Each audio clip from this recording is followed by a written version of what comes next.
Dear friends, so we have already discussed about the switch statement in my previous video. So we will be looking at the actual implementation of it. So let us write down the program to demonstrate switch statement. So here, as I have already mentioned, so we will be creating a class which is class, let's say, switch test. Okay, sorry, switch test, and let me open the class bracket. So within this, let me create the main method, so which is public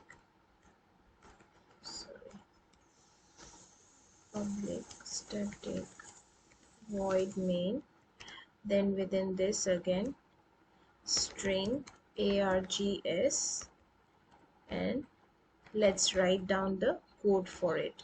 So I will close the main method. So initially I give the bracket so that I do not miss out on any of the uh, brackets. Later on it creates a problem. So integer, let's say choice, is equal to, I have mentioned as 4. Now this choice will be the expression which I will be using within the switch statement as a condition, right? So let me write down the keyword for this, which is switch, and then I will be simply switching the choice here.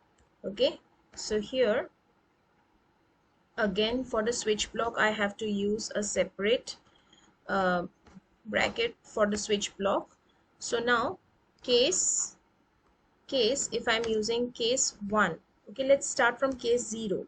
So 0 if I'm using, so this will have another block of codes, which is, let's say I want to print system.out.println your choice is 0. Okay, so this is what I want to print, right? So after that I will be using a break statement. Okay, then again let's say case 1, and this will also have a system, and let me copy this thing so that it because I'll be using the same codes again and again. So control C and control V. So your choice is 1. Okay, similarly now there will be 2 more choices which I will be including here. Okay, so and this would be case 2, then finally case 3, and finally the case 4. So this is the case 4. Okay, so first one choice is 1, then 2, then 3, then 4.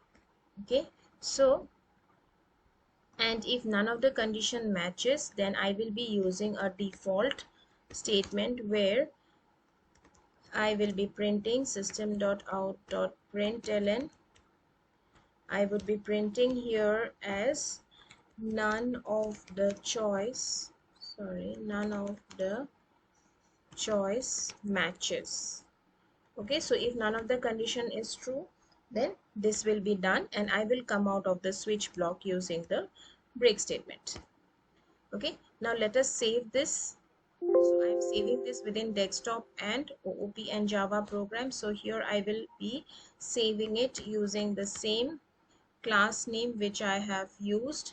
So this is nothing but, sorry, just one second, did I mention switch test? Yes, switch test is there. So I'll save this, control S. So switch test dot java. Okay, so now if I'm using the command prompt to run this,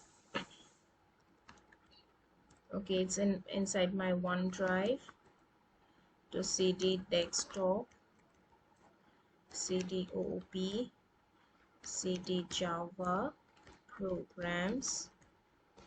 Then finally I will be compiling this java c and switch test dot java.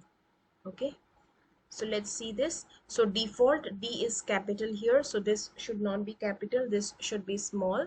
So let me write it here as small. So this is case sensitive. Okay, these are the keywords which we use, so and they have to be case sensitive. We cannot use capital or small here. So Java C, now it should be done. Yes, Java switch test. Now when I'm doing this, I should get the choices 4. Yes, because the choice which I have entered is matching with the choice which is executing these conditions, so the case 4 would be printed. Now what happens is, if I, so you can see this, I will show this code again, I mean the execution part again. So your choice is 4. Now what if none of the conditions matches? Okay, this is just a demonstration of your what if none of the choices matches. So I'll save this. Again I'll execute this Java C switch.java, then Java switch test. See, none of the choices matches. Why? Because here the choice which I initialized was value which I initialized in choice was 4, and none of the values of the choice variable is matching here in my cases. Okay, so that is why all these cases will not be printed. Instead, the default statement would be printed here. Okay, now let us make changes to this again. So case 4, and I will not use the break statement here. Okay, so I will not use the break statement here. Let's see what happens. Okay, so I'll again compile this and then I'll run this. Okay, so now what happens is, my correct choice has been printed, no doubt. Okay, the correct choice is there. I mean, the correct condition has been printed. Okay, the code inside the correct condition is printed, as well as the default is also printed. Okay, so we have to use break so that this default condition is not executed here and it can smoothly come out of the switch block. Okay, so this is why break and default is extremely necessary. Now likewise, you can also take input from the user using next int and other methods which are available, which we have already discussed, to take input from the user.